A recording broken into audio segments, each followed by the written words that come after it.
ئامی و دەستپێکردنەوەی گەشتە ئاسمانیەکان لە فڕۆکخانەی نێودەوڵەتی هەولێر لە دوای ئەو ڕووداوانەی کە لە چەند ڕۆژی ڕابردوو ئەنجام درا.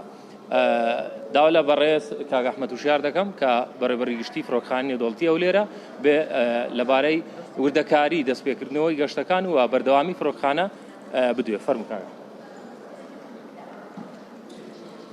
بە ناوی خوای گەورە و میهرەبان ڕاگەیەندکانانەی بەڕێز بەخێرن سەرچاوان لە کاتژمێر 9 شەوی ڕابردوو دەنجی تەقینەوەیەک لە فڕۆکەخانەی نێودەوڵەتی هەولێر بیسترا. دەست بەجێ لەلایەن تیمەکاری ئاسایشی فڕۆکەخانە دەستکرا بە پشکنینی فڕۆکەخانە لە ئەنجامدا 3 موشک لە نزیک سیازی فڕۆکەخانە کەوتە خوارەوە، بەڵام بەداخەوە لە ئەنجامی ئەم هێرشەدا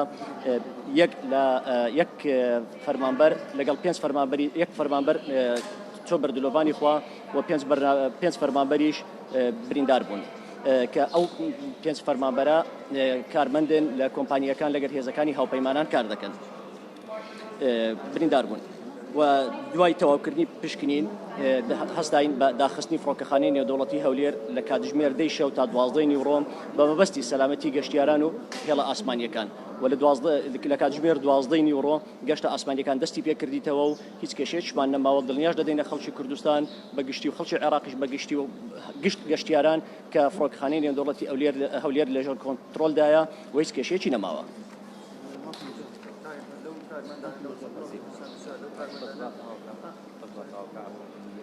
في تمام الساعة 9:30 ليلا أمس تلقينا نبأ من قسم السلامة الجوية في مطار أربيل الدولي بسماع دوي انفجار داخل المطار، وذلك الوقت قامت قوات أمن المطار والسلامة الجوية بالبحث عن مكان الانفجار ومسح المطار بالكامل. ونتيجة لهذا النبأ فقد سقطت 3 صواريخ بالقرب من سياج مطار أربيل الدولي، ونتيجة لهذا الحادث المؤسف فقد سقط قتيلا و5 جرحى من الشركات العاملة مع القوات الدولية.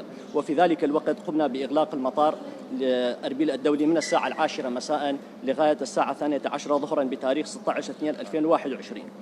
وكان الهدف من هذا الإغلاق هو الحفاظ على سلامة المسافرين والخطوط الجوية العاملة في مطار أربيل الدولي لحين التأكد من خلو المطار من أي شيء يهدد سلامة المسافرين والخطوط الجوية.